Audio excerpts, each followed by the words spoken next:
We're at an open house in Lansdowne and Davenport where this 2-bedroom, 3-story home has just gone on the market for about $500,000. Now, those looking to get into Toronto's real estate market may have to look at a townhome like this, since single detached homes, well, there just aren't too many of them, and many of them are unaffordable. That, according to a report by RBC that found the affordability of homes in Canada has declined the most this quarter right here in this city.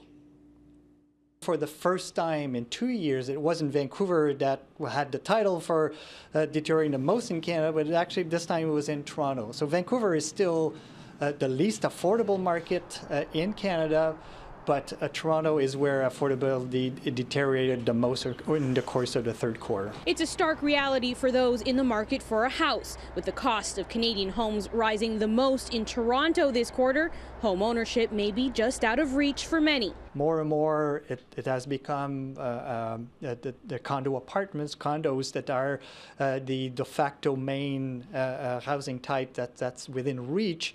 As we move forward, that's probably going to continue to be the case, and also, rental is going to become, I would expect, more acceptable as a form of housing. An RBC report attributes Toronto's spike in unaffordability to high demand but low supply, driving prices up and making single detached homes harder to come by within city limits. Would-be sellers are saying, well, where am I going to move to? If I'm not able to buy somewhere else in the region, why would I sell? And therefore, a lot of people prefer to stay put and then do some renovations and, to accommodate their changing needs. Vancouver's housing market has long been the country's most expensive, but their prices have started to cool. Some analysts say thanks in part to taxes on foreign investors. The prices in Vancouver were already slowing down before the province acted.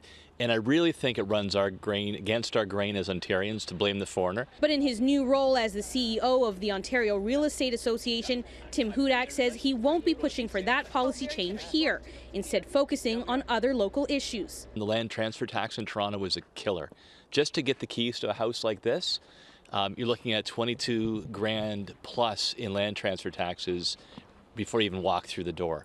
And in January, the City of Toronto Council is looking at increasing that tax even more. They should say no to that. He also wants to see the government remove red tape to allow more single detached homes to be built. We just did a massive survey of 1,000 Ontarians, and we found that they're optimistic with the housing market. They want to get into it. They think that, rightly, owning a home in the long run is smarter than renting. It's a great investment. The downside is we're not building enough homes to catch up with supply. Now, the Bank of Canada is issuing a warning against taking on too much debt. They say while the rising house prices are manageable now, a shakeup like a recession could lead to unemployment, and that would mean loan defaults, and that could greatly affect the economy as a whole.